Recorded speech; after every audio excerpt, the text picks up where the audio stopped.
We're here on the grid for the second Elise Trophy race of the day. With a reverse top 10 grid, we're in for an exciting race, so let's see how they get on. Thanks, Hayley. Well, if this one is anything like the first race, it should be an absolute cracker. The reverse grid always, though, adds spice. It's Will Price and Phil Stratton-Lake who share the front row from Seth Walpole, Matthias Radstock, row 2. It's really back from 6th on the grid onwards. Andrew Bentley, Craig Denman, Luigi Mazza, Joseph Baker and Adam Gore, where I think we could expect to find our winners as we get ready for the off and away we go. It's a good start from Luigi Mazza. It's also a great getaway from the front row of the grid. And Andrew Bentley, as well as the second of the white cars, has leapt up, but it's Will Price who turns down through Paddock Hill Bend in the lead of the race, though Phil Stratton-Lake, the green and yellow car, disputing the matter with him as they sprint up Hailwood Hill for the first time. So then going to get very, very busy into Druids. They're all through, just about 4 or 5 wide, as it's Seth Walpole from now Andrew Bentley, who dives to the inside of Adam Knight. So Bentley goes 4th, and Luigi Mazza is going to try and follow him through, as will Adam Gore. Then we've got the next group of cars. That's Jason Baker just ahead of Martin Wills, and he's got slower starting Craig Denman behind him as Luigi Mazza gains ground into Surtees. The race leader Will Price plunging down Pilgrim's Drop. He has got Stratton-Lake and Andrew Bentley in hot pursuit. Then it's side by side for 4th, and through goes Adam Gore. Seth Walpole further demoted as Matthias Radstock and Clive Willis continue their battle of race 1. Neil Stoddart, of course, is staying with them. Right, out of Westfield come the leaders through Dingledale and climbing up towards Sheen. Already we've got that leading probably 5 or 6 cars. We need to break clear of Walpole, but Will Price redoubtably to the head of the pack. But it's going to be a change for second into Sterling's. Andrew Bentley pounces, dives to the inside of Stratton-Lake, who hooks the wheel over the curb, runs out a little bit wide. As we have another look at the start. Now watch for the second of the white cars, Bentley, and the bright yellow machine of Luigi Mazza. They both make lightning getaways.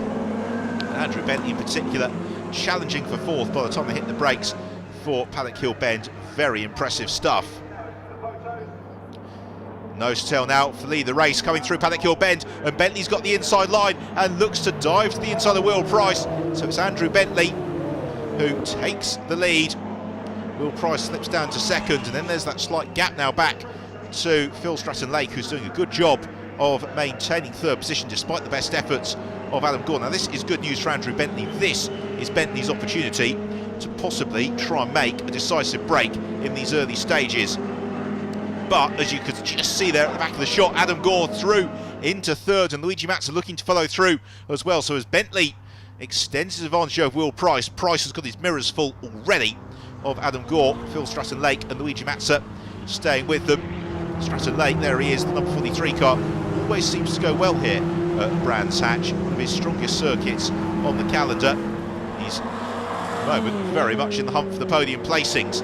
Will Price, well, he has been getting ever stronger as this year's gone by. He's really converted himself from a driver who was maybe a top 20 competitor, one who's always challenging for the top 10, and he's going elbow to elbow with Adam Gore through Sterling's, and Gore almost leading on Price, but they avoid contact with each other just about, and Will Price maintains 2nd. A little bit lower down the order, Chris Mayhew continues through Sheen as waved yellow flags, and that could well be a safety car. Certainly Will Price has backed the pace right off. Yes, waved yellow flags as well at the start gantry, and yes, safety car boards are out, so the race being neutralised. Now why? There is the answer. Clive Willis has gone off along the Cooper Straight. Gives us another opportunity to watch this historic paint swapping opportunity between Will Price and Adam Gore. Gore goes through very late, not entirely sure that Will Price saw him. Adam Gore deciding the white car maybe would look better with a shade of blue, committed to the move. Fortunately, they avoided contact. Fortunately, Clive Willis's car has been recovered very quickly. We get a waved green flag and the race gets underway, and already Luigi Mazza looking to line up the move on Adam Gore, and Gore trying to do the same to Will Price. It's Paddock Hill Bend. Brilliant move there from Adam Gore. He squeezed to the inside. Again, Will Price gave him all the room he needed, but not an awful lot more than that. Unfortunately for Price, he's about to be now swamped by Luigi Mazza, who challenges around the outside into Druids. Will Mazza be able to get the inside line for Graham Hill Bend? Not quite. So this is the fight for 2nd, 3rd and 4th. All the while, Andrew Bentley taking advantage once more of the opportunity to try and build up his lead, as Mazza looks to challenge Price, who has to take a defensive line to Surtees, but again he leaves the cars width to the inside and that is all that Matza needs to dive through, pounce and take the place. And already Gore is beginning to try and close in onto the tail of Andrew Bentley. Bentley, though, very experienced racer, having raced previously in BRDC single-seaters, Clio Cup, amongst other things. And really, this leading group all coming together, because Will Price in fourth, Phil Stratton Lake in fifth, not losing too much ground. So there is Bentley, 3 or 4 car lengths clear of the blue car of Adam Gore. Then it's the yellow machine of Luigi Matza as they crest out to Dingle through Sheen Curve. Have another look at the restart here into Paddock Hill Bend, and Adam Gore decided he was going to go for it.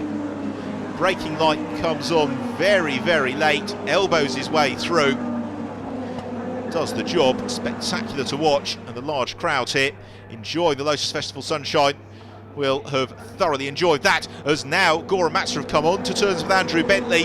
So we move into the second half of the race here.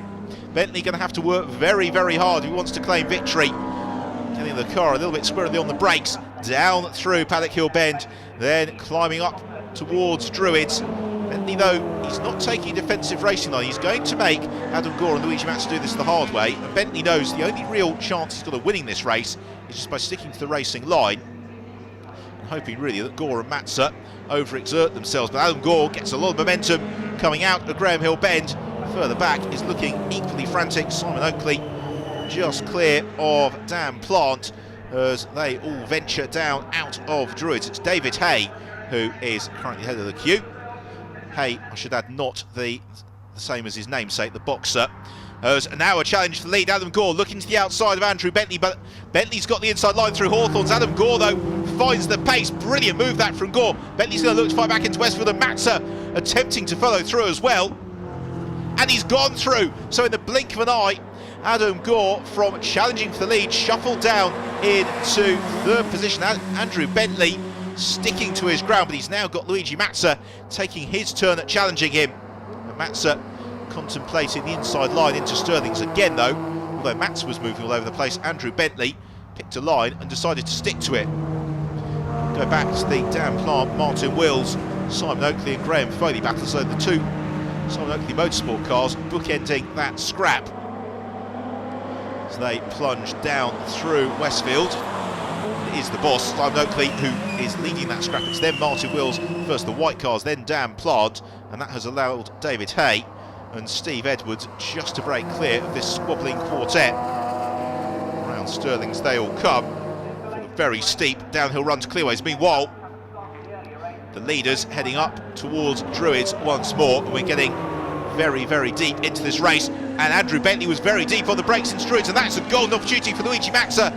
Can he make it? Pay no cards, and he might lose out because Adam Gore dives through into Graham Hill Bend. So Gore snatches second position. He now takes his turn as the driver most likely to take the challenge to Andrew Bentley as they head out onto the Grand Prix loop, and time very much running out for them. Meanwhile, the frenetic fight going on behind. Steve Edwards still in pursuit of David Hay, but it's now Martin Wills who's taking his turn. So it's Simon Oakley who's rather lost out. He's been shuffled down through the pack. It's down Pilgrim's Drop, looking into Hawthorns once more. Adam Gore thinks there's an opportunity to the outside. Andrew Bentley decides no, there isn't. Instead, Bentley moves out a little bit further across the road than he'd have liked. He immediately covers the right-hand side of the track, so no way through there for Adam Gore. Down through Dingle Dell into Sheen. Just a couple of corners remaining here at Brands Hatch, and Adam Gore asking all the right questions, trying to find his way past Andrew Bentley, who once more sticks to his racing line. This has been a masterclass of defensive driving from Andrew Bentley, but can he hold on for the most important corner of all, the last, and that's going to be Clearways. They arrive in there now, and it's Luigi Matza who takes the place from Adam Gore. Gore left space, trying this up for the quick run along Bram Straight, but it's now Luigi Matza who looks to challenge Andrew Bentley. Bentley runs out wide, Matza tries to squeeze to the inside, but it's the win for Andrew Bentley by just 0.3 of a second. Brilliant racing. Let's have a look then at the final results. Victory for Bentley, Luigi Matza in second, Adam Gore in third from Phil Stratton Lake and Jason Baker. Brilliant, brilliant stuff from the Lotus on Track Elise Trophy. Andrew Bentley out in the following race, which is Lotus Cup of Europe, so it's his mechanic who receives the trophy on the rostrum. We'll be back in a couple of minutes' time.